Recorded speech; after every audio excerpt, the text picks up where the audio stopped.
The question has come up, is a total vegetarian diet safe for little children?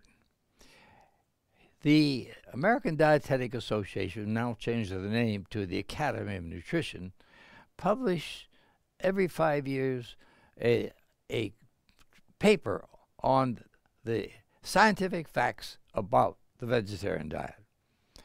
And in 2009, they came out with a statement that the vegetarian diet is good for all types of people, all stages of life, including children.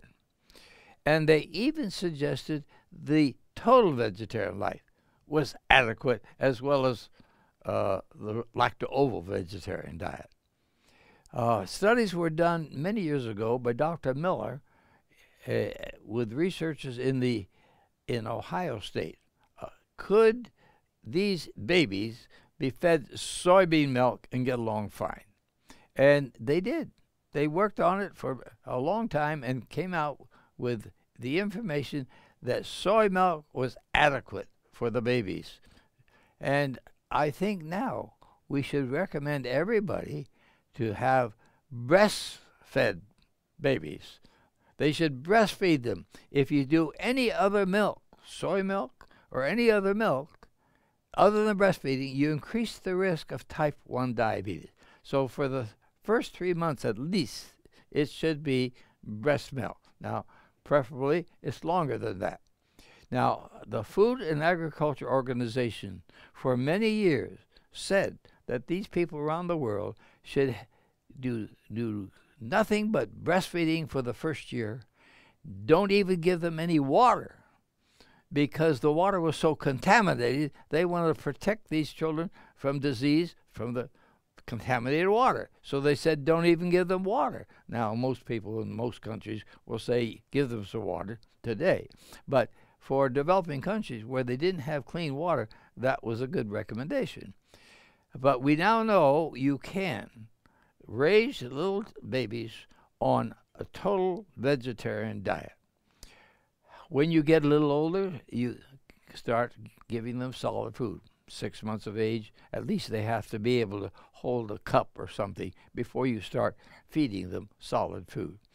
And when you start feeding them, we suggest vegetable foods before fruits, because fruits are sweet. If the baby gets to liking the sweet, they might not want the vegetables later on. And as they grow up, we got to make sure that, well, I should say even before they get started, the mother should have adequate iodine so that they have good mental development in the babies that are born. Many of the countries, they didn't have adequate iodine. But the World Health Organization has a committee on iodine, which is kind of monitoring this all around the world, and has a good program that, if implemented, will keep the mother's iodine okay level, so they don't have any problem. In Poland, it's improved considerably. Only half of them are still a little bit low on their iodine.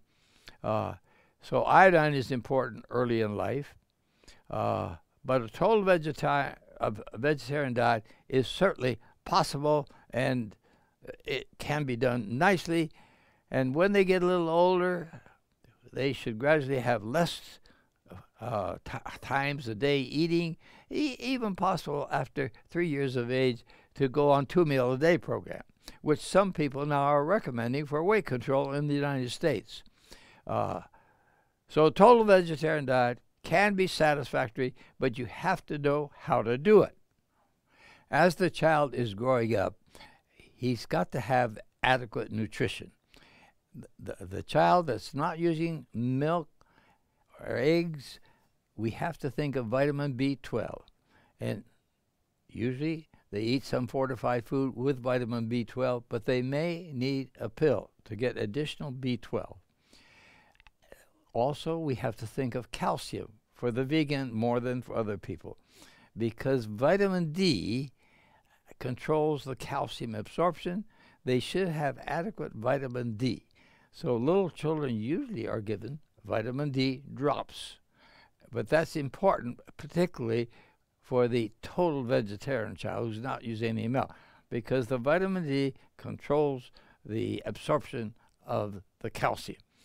As far as iron is concerned, usually they're monitored by their doctor routinely and are given all the added nutrients that they should have routinely.